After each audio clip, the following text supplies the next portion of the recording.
오늘 우리에게 주신 하나님의 말씀은 요한계시록 2장 8절에서 11절까지 말씀입니다. 서머나교회의 심부름꾼에게 이렇게 써보내라.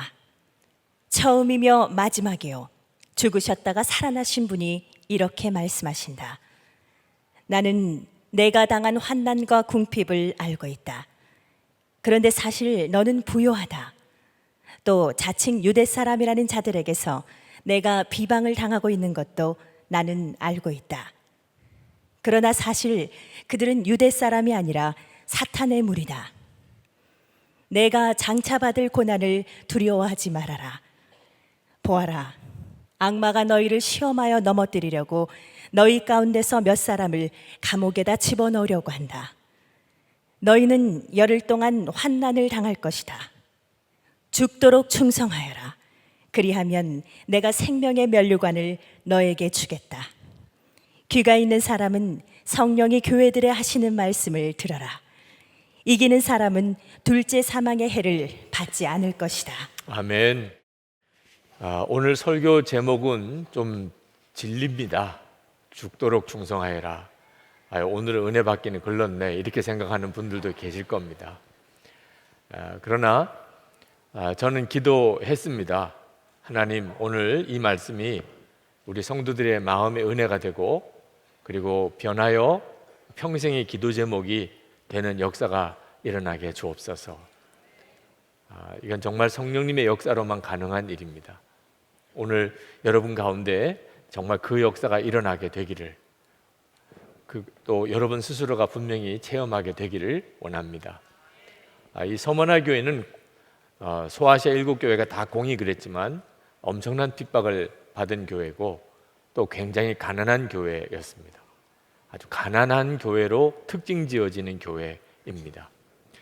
서머나 교회가 무슨 특별한 어려운 일을 했기 때문에, 또 잘못을 했기 때문에 그런 일은 아니고, 예수를 너무나 잘 믿었기 때문입니다. 빌라델비아 교회와 함께 이 서머나 교회는 칭찬만 들은 교회입니다. 예수를 잘 믿었다는 거죠. 근데 예수를 잘 믿은 서머나 교회에 핍박이 심했고, 또 굉장히 가난했습니다.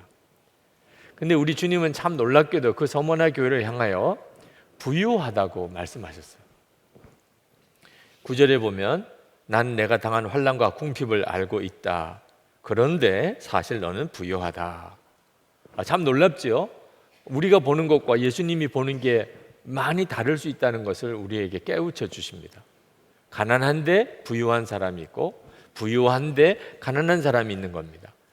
그러니까 우리가 주님이 보시는 그 눈을 우리도 함께 뜨는 것이 대단히 중요합니다. 실제로 성도들의 삶을, 또 저 개인의 삶을 돌아보면 아주 어려웠을 때, 고난을 당하고 힘들었을 때 제 믿음이 순수해졌고, 그리고 주님을 향한 사랑이 더 뜨거워졌던 일을 매번 경험합니다. 그래서 궁핍한데 부유하다고 하신 건가? 육적으로는 궁핍한데 영적으로는 부유하다는 뜻인가? 그렇게 해석도 됩니다. 이 서머나 교회가 이처럼 궁핍했던 이유 중에 하나는 유대인들의 비방 때문이었다고 성경은 말합니다. 아마 그 서머나의 유대인들이 상당히 경제적인 어떤 힘을 가지고 있었던 모양입니다. 상인 길드라고 자기들의 이익을 극대화시키기 위한 상인 조합이 아마 있었을 것 같습니다. 그러니까 이 이방인들로부터 비방을 받는다는 말은 그저 욕먹는 정도가 아니고, 그 서머나에서는 경제활동, 장사 못한다, 그런 뜻이 됩니다. 그래서 서머나 교회는 유난히 가난했다고 그렇게 말씀하시는 것 같습니다. 그런데 여기서 우리가 정말 분명하게 눈 떠야 할 것이 또 하나 있는데, 그것은 예수를 잘 믿는데 어려움이 오는 일입니다. 우리가 흔히 생각하기를 예수 잘 믿으면 있던 어려움도 다 해결될 거라고 생각합니다만, 또 실제로 그런 일이 있기도 하지만, 예수를 잘 믿기 때문에 어려움을, 안 감당해도 될 어려움을 겪는 일이 훨씬 많습니다. 예수 믿는 것 때문에 무시당하고 조롱당하고 불이익당하고, 심지어 아주 큰 환난을 겪는 일들이 실제로 우리 생활 속에 있습니다. 여러분이 그 사실을 이제는 외면하지 않았으면 좋겠습니다. 예수님은 서머나 교회를 향하여, 그런 처지에 있는 교회를 향하여 내가 부유하다고 하신 말씀을 우리도 들어야 하겠습니다. 세상에서는 환난을 당하지만 하나님 나라에서는 엄청난 상급이 있다는 것을 말씀하는 거죠. 여러분은 이 눈이 뜨이셨습니까? 육신적으로는 궁핍하고 영으로는 부유하고 세상에서는 고난을 당하나 하나님 나라에서는 상급이 있다는 것에 대해서 눈이 열리셨나요? 그래서 여러분은 육신적인 가난에도 불구하고 낙심하지 않고 세상에서 고난을 당한다 하더라도 좌절하지 않으실 수 있나요? 서머나 교회를 향하여 주신 말씀이지만 이 말씀을 읽는 모든 이들에게 주시는 주님의 메시지입니다. 예수님께서 10절 말씀에 서머나 교회에게 장차 있을 고난에 대해서 말씀하셨어요. 지금까지도 고난이었습니다. 서머나 교회는. 그런데 이 고난이 여기서 끝나는 게 아니고 계속 될 것이라는 겁니다. 10절에 보아라, 악마가 너희를 시험하여 넘어뜨리려고 너희 가운데서 몇 사람을 감옥에다가 집어넣으려고 한다. 너희는 열흘 동안 환난을 당할 것이다. 여기에 악마가 나오는데 예수님께서 서머나 교회를 비방하는 유대인들을 사탄이라고, 사탄의 무리라고 지적하셨어요. 왜 예수를 믿으면 고난을 당할까요? 사탄이 역사하기 때문에. 사탄이 우리가 예수를 잘 믿기를, 편안하게 그렇게 예수를 잘 믿기를 결코 내버려 둘 수 없죠. 그러니까 우리가 예수를 잘 믿으려고 그러면 반드시 사탄이 우리를 고난 중에 몰고 가서 우리를 어렵게 만들거나 예수 믿지 못하게 만들려고 합니다. 그 점을 각오해야 하는 것입니다. 여러분들이 이제 정말 예수를 잘 믿기를 원한다면 여러분 안에 있는 가장 놀라운 특징은 고난이 두렵지 않은 것입니다. 앞으로 장차 있을 고난에까지 이야기하신 주님, 실제로 이 편지를 주신 한 5, 60년 뒤에 여러분이 잘 아는 폴리캅이라고 하는 감독이 화형을 당합니다. 그게 서머나 교회 감독이었어요. 서머나 교회는 앞으로 계속해서 고난이 있는 교회가 될 것입니다.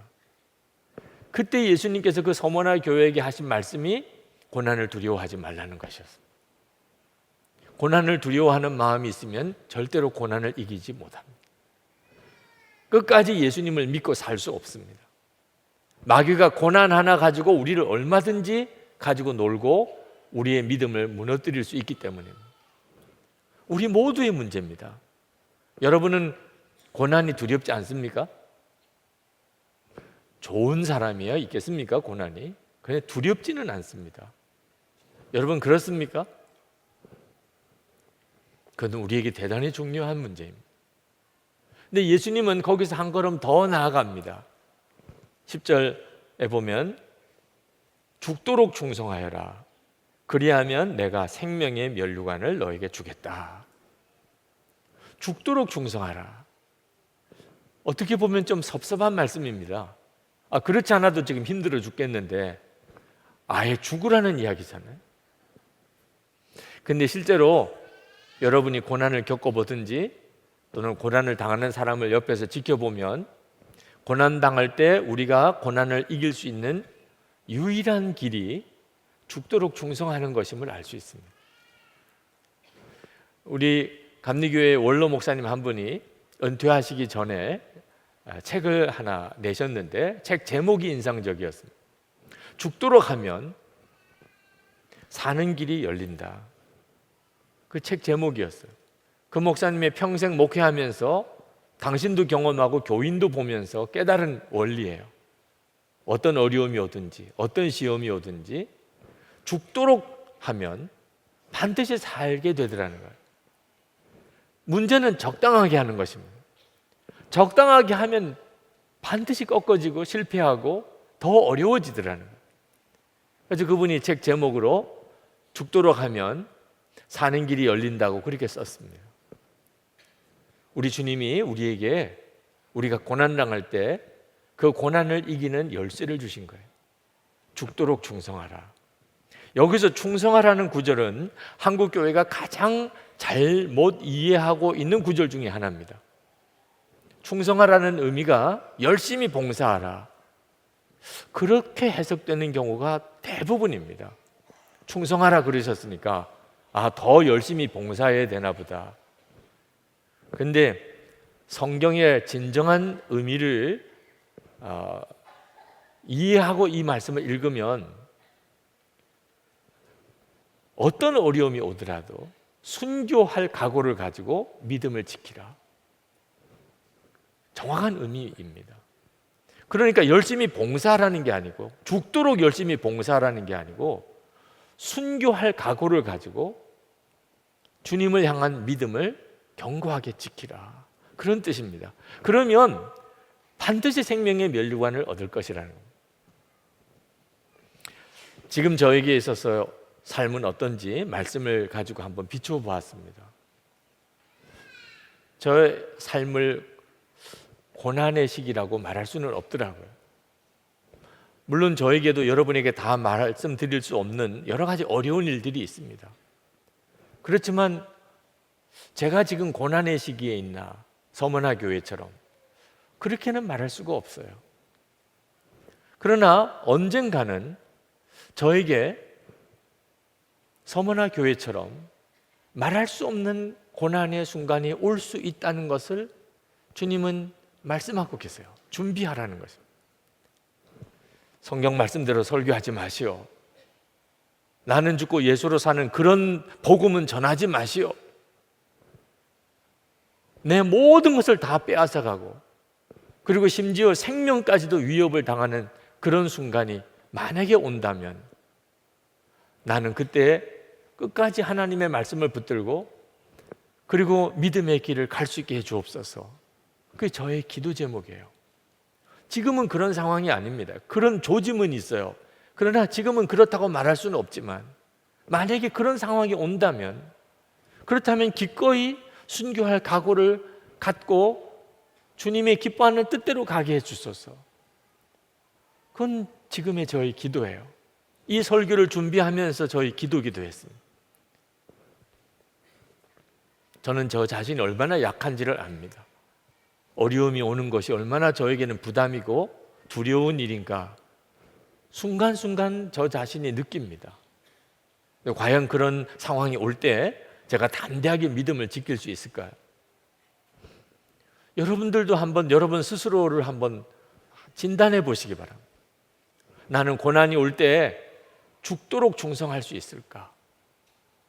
여러분 그 점에 대해서 분명한 마음의 자신이 있으십니까? 여러분, 우리가 분명하게 깨달아야 되는 것은 우리가 정말 원해도 순교의 축복을 다 받는 게 아닙니다. 정말 순교는 축복입니다. 우리가 순교하고 싶다고 해서 하나님이 허락해 주시는 것도 아닙니다.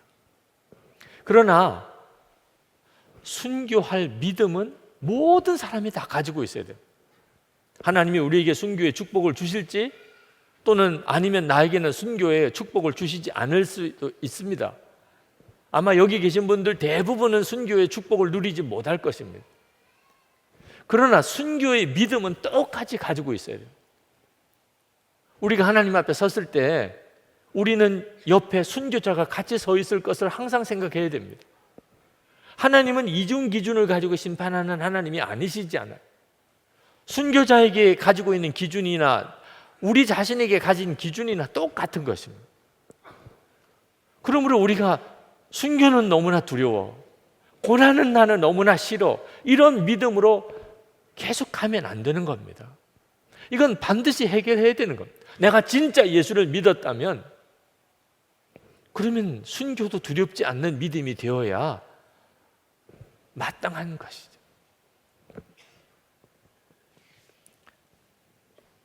핍박이 극심했던 서머나 교회, 어떻게 그 핍박을 이길 수 있었을까요? 그건 예수님께서 그 서머나 교회에게 주신 이 죽도록 충성하라는 말씀에 답이 있습니다. 죽도록 충성하라는 말은 그저 말 그대로 죽으라 그런 뜻입니다. 순교해도 좋다 그런 뜻입니다. 여러분, 죽은 사람이 무슨 고난이 두렵겠습니까? 내가 죽었다고 고백하는 사람에게 더 이상 무슨 고난이 두렵겠냐 말이에요. 그래서 우리 주님이 죽도록 충성하라고 말씀을 하신 것입니다. 저희 교회 남선교회에서 매해마다 LTC 과정, 리더십 트레이닝 코스를 갔습니다. 그 마지막은 중국 단기 선교를 갔다 오는 것입니다. 올해도 중국 단기 선교를 다니들 오셔서 다녀오신 소감을 저에게 이야기해 주시는데, 어느 분이 그런 이야기를 하시더라고요. 중국에 갔더니 그 중국 교인 중에 노방전도 한다고 그만 붙잡혀 들어가서 1년 반 형을 살고 나온 사람이 있더라는 거예요. 얼마나 억울한 일이에요. 노방전도 했다고 1년 반이나 형을 살았으니. 그래서 우리 교회 남성교회 회원이 그런 질문을 했대요. 억울하지 않으시냐고. 노방전도 한번 했다고 1년 반씩이나 형을 산 게 너무 억울하지 않으시냐고. 그랬더니 그분이 대답하기를, 억울하다니요. 하나님께서 명령하시면 우리는 감사한 마음으로 순종해야지요. 만약에 하나님이 순교하라고 하시면 한국 교회 성도들은 순교 안 하실 겁니까? 그렇게 되물으시더래요. 그게 마음에 큰 충격으로 왔다고 하시는 말씀을 하셨어요. 우리가 중국 교회를 도와야 할 면도 있습니다. 그러나 중국 교회로부터 우리가 받을 도움이 분명히 있습니다. 그게 뭐냐면 고난의 영성입니다. 중국 교회는 지금 고난의 시절을 지나가고 있습니다. 그래서 중국 교회가 가지고 있는 놀라운 은혜가 있어요. 한국 교회는 너무 편안한 데 젖어 있습니다. 한국 교회 성도들은 고난 자체를 두려워해요. 싫어해요. 고난의 축복이 뭔지를 다 잃어버렸습니다. 나는 죽었습니다. 이게 진짜 예수 믿는 거예요. 그리고 그것이 바로 순교의 믿음입니다. 내가 순교를 실제로 하게 될지 또는 순교를 하지 않게 될지 상관없이 우리는 이미 죽은 사람, 예수님과 함께 나는 죽었습니다. 이 고백이 내게 분명해지면 그러면 고난이 축복이라고 그렇게 느껴지게 됩니다. 여러분, 고난이 싫으면 고난 당하지 않으면 됩니다. 방법은 아주 간단합니다. 나 예수 안 믿겠어. 그러면 됩니다. 고난 당하는 것은 무슨 팔자도 운명도 아닙니다. 그런데 예수 안 믿겠다고 하면 얼마든지 피할 수 있는 고난을 예수 믿겠다고 굳이 고백해서 그런 어려움을 당하고 희생을 당하고 무시를 당하고 조롱을 당하고 불이익을 당하는 그런 사람들이 있다는 거예요. 이걸 어떻게 이해해야 되는 거죠? 히브리서에 보면 믿음으로 기적을 경험한 사람들 이야기가 나옵니다. 히브리서 11장 35절입니다.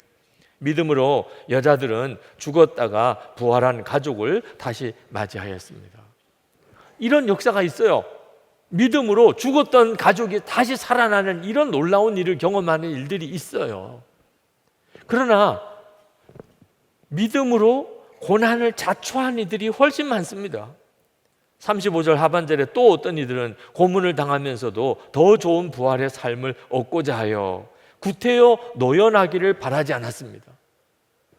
아니, 세상에 고난을 왜 당합니까? 예수 안 믿겠다고만 하면 얼마든지 고문을 당하지 않고 살아날 길이 있는데 왜 끝까지 예수를 믿겠다고 해서 36절부터 어떤 이들은 조롱을 받기도 하고 채찍으로 맞기도 하고 심지어는 결박을 당하기도 하고 감옥에 갇히기까지 하면서 시련을 겪었습니다. 또 그들을 돌로 맞기도 하고 톱질을 당하기도 하고 칼에 맞아 죽기도 하였습니다. 그들은 궁핍을 당하며 고난을 겪으며 학대를 받으면서 양과 염소의 가죽을 입고 떠돌았습니다. 그들은 광야와 산과 동굴과 땅굴을 헤매며 다녔습니다. 왜 이러는 것입니까? 살아계신 주님을 바라보았기 때문에, 주님과 사랑에 빠졌기 때문에. 로마서 8장 35절에서 39절까지 이거 언제 읽어도 정말 가슴이 벅찬 말씀입니다. 누가 우리를 그리스도의 사랑에서 끊으리요? 환난이나 곤고나 박해나 기근이나 적신이나 위험이나 칼이랴. 기록된 바 우리가 종일 주를 위하여 죽임을 당하게 되며 도살당할 양같이 여김을 받았나이다 함과 같으니라. 그러나 이 모든 일에 우리를 사랑하시는 이로 말미암아 우리가 넉넉히 이기느니라. 내가 확신하노니 사망이나 생명이나 천사들이나 권세자들이나 현재일이나 장래일이나 능력이나 높음이나 깊음이나 다른 어떤 피조물이라도 우리를 우리 주 그리스도 예수 안에 있는 하나님의 사랑에서 끊을 수 없으리라. 여러분, 서머나 교회는 어떻게 계속되어지는 고난을, 또 이런 말할 수 없는 궁핍한 형편을 잘 이겨나갔을까요? 주님이 말씀해 주시는 것을 들었기 때문입니다. 주님이 말씀하셨어요. 서머나 교회를 지칭해서 말씀하셨어요. 주님은 스스로에 대해서 말씀하시기를 죽었다가 다시 살아나신 분이라고 그렇게 소개했습니다. 그러면서 9절에 나는 내가 당한 환난과 궁핍을 알고 있다. 서머나 교인들이 이 말씀을 들을 때 아마 그들은 울었을 거예요. 부활하신 주님, 죽었다가 다시 살아나신 분, 그 주님이 지금 자기들과 함께 있다는, 자기들의 모든 것, 그동안에 겪었던 환난과 고통을 다 알고 계시다는, 그러면 된 거죠, 뭐. 그러면 아마 그들은 그동안에 겪었던 수많은 어려운 시절들을 오히려 감사했을 거예요. 주님이 다 보고 계셨잖아. 주님이 다 알고 계시대. 그러면 환난 당하고 어려움 당한다고 믿음 버리고 떠나지 않고 끝까지 믿음을 지킨 게 얼마나 다행이고 감사하고, 그게 얼마나 복되게 느껴졌겠냐 말입니다. 서머나 교회에 주님은 말씀하셨어요. 고난 두려워하지 말아라. 죽도록 충성하여라. 그 말씀 자체가 서머나 교회에 무슨 위로가 되겠어요? 여러분, 고난을 두려워하지 마십시오. 죽도록 충성하십시오. 그런 말 들으면 은혜가 됩니까? 부담이 됩니까? 부담스러운 말씀이죠. 그런데 그 말씀이 서머나 교회를 살렸습니다. 어째 그랬죠? 주님이 말씀하셨습니다. 여러분, 우리가 만약에 선한 목자 교회와 성도들아, 주님이 우리에게 그렇게 말씀하신다면 그 자체가 얼마나 놀라운 일이겠습니까? 우리와 함께 계신 주님, 정말 지금도 함께 계시고 우리에게 친히 말씀하시는 그 주님, 친히 바라보게 되는 그 주님 때문에 서머나 교회는 그 고난을 이겼던 거예요. 초대교회 순교의 기록을 가만히 읽어보면 그런 핍박과 고난을 어떻게 이길 수 있었을까 믿어지지 않습니다. 예수님을 믿는다는 것 때문에 사자밥이 되고 십자가에서 못 박혀 죽고 모든 재산 다 잃어버리고 남의 종살이 해야 되고, 로마에 가면 300년 동안이나 카타콤이라는 지하 무덤이 있습니다. 예수 믿는 성도들은 핍박을 피해서 그 지하 무덤 속에서 300년을 살아서 300년. 이게 말이 됩니까? 그런 핍박이 지금 우리 시대에 우리에게 임한다면 예수 믿는 사람이 도대체 몇 사람이나 남았겠습니까? 그런데도 초대교회는 그 핍박을 다 이겨냈습니다. 그리고 로마가 기독교 국가가 됐어요. 그리고 전 세계에 복음이 전해졌어요. 도무지 상상이 안 돼요. 그런 핍박과 고난을 무슨 수로 이겼냐 말입니다. 주님이 함께 하시는 게 그들에게 분명했기 때문에, 그리고 그 주님을 계속 바라보며 살았기 때문에, 그래서 주님과 사랑에 빠진 거예요. 나를 사랑하신 주님을 바라보면서 그들에게 닥치는 고난과 비교할 수 없는 은혜를, 위로를, 힘을 얻을 수 있었던 것입니다. 홍성사에서 출간된 서쪽 하늘 붉은 노을이라는 책이 있습니다. 주기철 목사님의 아들 주광조 장로님이 쓰신 책입니다. 그 책 뒷표지에 주광조 장로님의 글 한 토막이 실려 있었습니다. 내 아버지 주기철 목사, 그분은 지극히 평범한 사람이었다. 두려움에 떨었고 괴로움에 눈물 흘리던 범인이었다. 오늘에 와서 생각해 본다. 아버지의 무엇이 다른 사람과 달랐던 것일까? 무엇이 아버지로 하여금 그 어렵고 힘든 가시밭길을 외롭게 걷게 한 것이었을까? 제가 그걸 읽고 그 책을 미친 듯이 읽었어요. 왜? 제가 정말 궁금했던 게 바로 그것이었기 때문에. 주기철 목사님 같은 분은 도대체 어떤 분이길래 그런 순교의 길을 갔던 것일까? 그런데 그 아들 주광조 장로님의 글을 읽어보니까 너무 평범한 분이라, 두려움도 많고 그런 평범한 분이었대요. 나같이 이렇게 약한 사람도 순교자 될 수 있을까? 너무너무 궁금해요. 어떻게 이분이 그 길을 갈 수 있었던 거지? 아버지 주기철 목사님의 마지막 날을 기억하는 주광조 장로님, 그날을 이렇게 회상하였습니다. 아버지가 4번째 구속되던 날 아침이었습니다. 조반상을 받고 막 첫 숟가락을 입에 넣었을 때 형사들이 집에 쳐들어왔습니다. 그리고 아버지에게 나오라고 소리쳤습니다. 아버지는 한참을 꼼짝도 하지 않고 앉아 계시다가 늘 기도하던 동쪽 마루방으로 피해 가서 기도하셨습니다. 하나님 아버지, 저는 더 이상 이 육체적 고통을 이겨낼 수가 없습니다. 저를 빨리 당신의 나라로 데려가 주십시오. 그렇게 기도하는 아버지는 우셨습니다. 그리고 기둥을 붙잡고 바들바들 떠셨습니다. 그 아버지께 어머니께서 다가가 감싸 안고는 같이 울며 기도하셨습니다. 그리고는 목사님, 이렇게 연약한 모습을 교인들에게 보여주시려십니까? 온 교인들이 목사님만 바라보고 있는데 목사님이 이러시면 어떻게 합니까? 라고 말씀하셨습니다. 그날 아침 두 분의 애처로운 모습은 지금까지도 잊혀지지 않는 생생한 아픔으로 남아 있습니다. 이미 몇 차례 모진 고문을 당하셨던 아버지로서는 다시 잡혀가서 그 무서운 육체적인 고통을 감내한다는 게 두렵고 겁나는 일이었을 것입니다. 그래서 이 육신의 고통을 피하게 해달라고 기둥을 부둥켜 안고 떨며 하나님께 매달릴 수밖에 없었던 것입니다.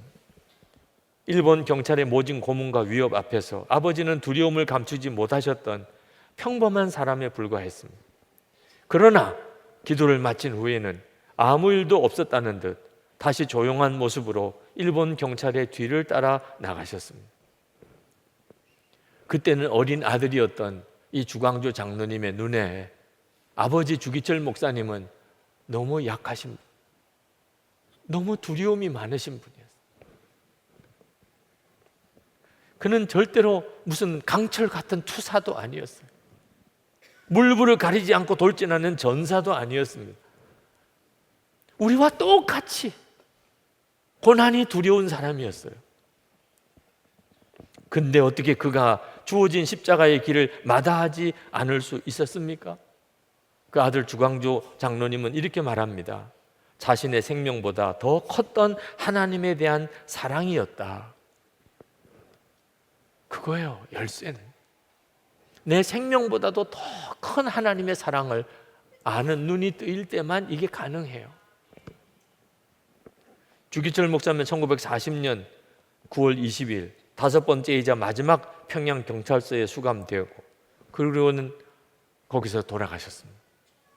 그때 목사님의 집을 찾아온 산정현교회 성도들 한 20여 명이 그 골목길 앞에 기다리고 있었습니다. 경찰서로 끌려가면서 그들을 보고는 그들과 함께 인사할 시간을 허락받았습니다. 그리고 즉석에서 골목에서 예배를 드린 겁니다. 그날 주기철 목사님의 설교가 용인에 있는 한국 기독교 순교자 기념관 입구에 오른쪽에 큰 돌판 위에 또렷이 새겨져 있습니다. 주님을 위하여 오는 고난을 내가 피하였다가 이 다음 내 무슨 낯으로 주님을 대하오리까? 주님을 위하여 이제 당하는 수욕을 내가 피하였다가 이 다음 주님이 너는 내 이름과 평안과 즐거움을 다 받아 누리고 고난의 자는 어찌하고 왔느냐고 물으시면 나는 무슨 말로 대답하랴? 주님을 위하여 오는 십자가를 내가 이제 피하였다가 이 다음 주님이 너는 내가 준 유일한 유산인 고난의 십자가를 어찌하고 왔느냐고 물으시면 나는 무슨 말로 대답하랴?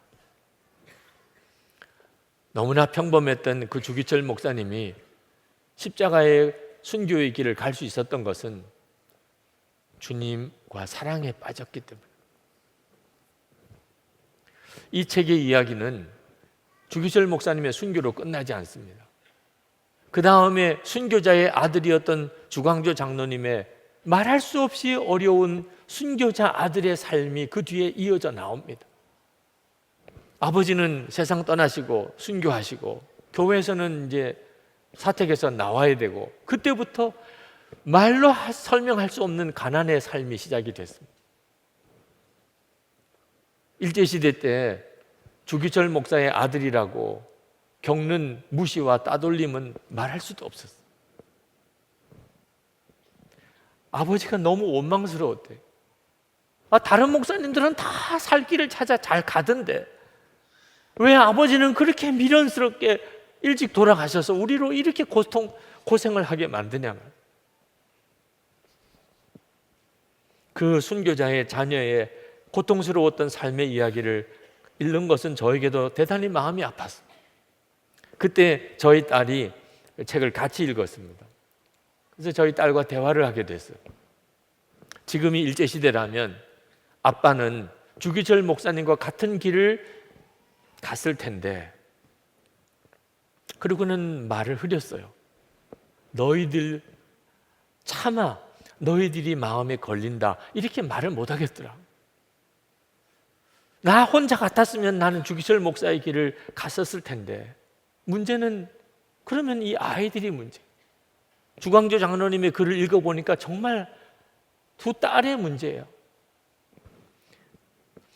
그때 저희 딸이 울먹이면서 대답을 하더라고요. 아빠, 저도 그렇게 살 거예요. 저는 신학생 때 고난의 길, 가난의 길 가는 거 진짜 싫었어요. 그래서 신학교 졸업반 때 323장 부름받아 나서니 몸 찬송을 못 불렀습니다. 저는 목사 되는 게 싫었지만 목사가 돼야 된다는 거예요.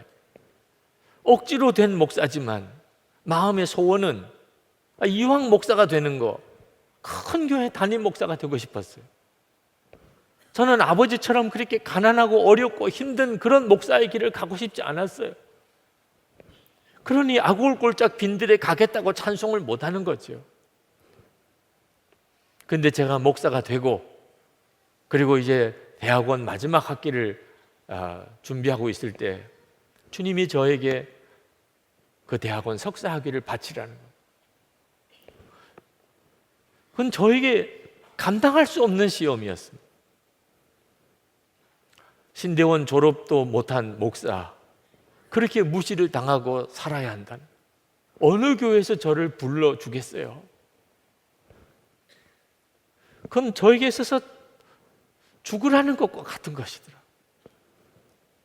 그러나 결국은 주님 앞에 고백했습니다. 석사학위를 주님께 바치겠습니다. 그리고는 이불을 쥐어뜯으면서 울었어요. 사람이 꼭 목숨이 끊어져야 죽는 게 아니더라. 하고 싶은 거 할 수 없을 때, 하고 싶지 않은 거 해야 될 때, 그 죽는 것과 같더라. 그러나 그런 형편에서도 주님께 석사학위를 바치겠다고 고백할 수밖에 없었던 이유는, 주님이 말씀하시는데 어떻게 해요? 주님이 아버님이 하라고 그랬으면, 선배 목사님이 하라고 그랬으면 저는 안 했을 거예요. 주님이 하라는데 석사학위 바칠 수 있겠냐고 주님이 물으시는데 바치겠다고 고백할 수밖에 없더라. 어느 여학생이 저에게 질문하더라고요.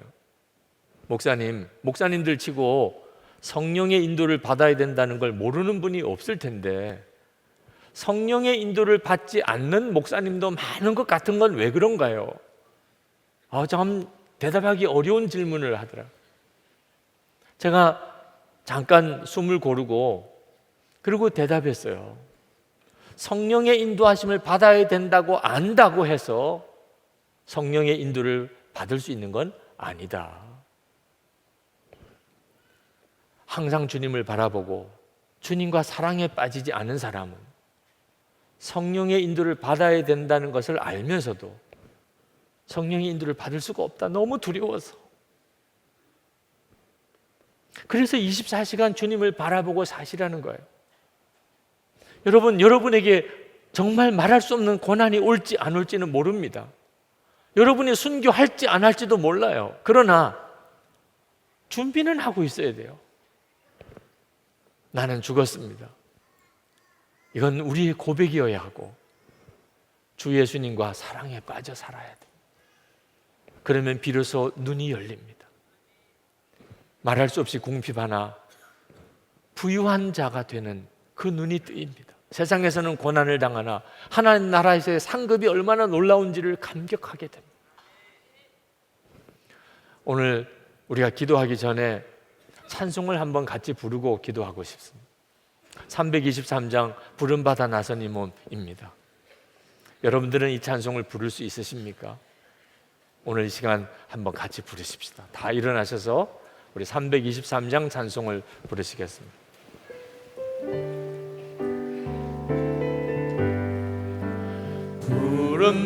부름받아 나선 이 몸 어디든지 가오리다.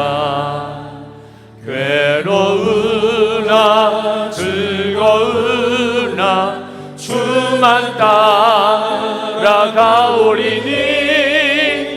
어느 누가 막으리까. 죽음이 늘 막으리까. 어느 누가 막으리까. 죽음이 늘 막으리까. 아굴골자 빈들에도 복은 들고 가오리다. 소돔 같은 거리에도 사랑 안고 찾아가서 종의 몸에 지닌 것도 아낌없이 드리리다. 종의 몸에 지닌 것도 아낌없이 드리리다. 존귀 영광 모든 권세 주님 홀로 받으소서. 멸시천대 십자가는 제가 지고 가으리다. 이름 없이 빈도 없이 감사하며 섬기리다. 이름 없이 빈도 없이 감사하며 섬기리다. 여러분, 이 시간에 여러분 자신이 고난도 두렵지 않는 그런 믿음이 아닐 수 있습니다. 죽도록 충성하라. 순교의 믿음도 지금 없을 수도 있습니다. 그러나 오늘 이 시간에 여러분의 믿음이 또 한 번 장벽을 깨트리고 주님께로 더 나갈 수 있어야 합니다. 그것은 기도를 하기 시작하는, 죽음도 두려워하지 않는 그 믿음을 주시옵소서. 순교도 두렵지 않는 믿음을 주시옵소서. 그 눈을 열어 주시옵소서. 우리가 이렇게 기도하기 시작할 때 비로소 이 장벽은 깨지기 시작합니다. 오늘 이 시간 우리 같이 담대하게 하나님 앞에 구하십시다. 하나님, 고난도 주님 앞에 주님께 순종하는 내 걸음을 막지 못하게 주옵소서. 순교의 믿음을 가지고 살게 해 주옵소서.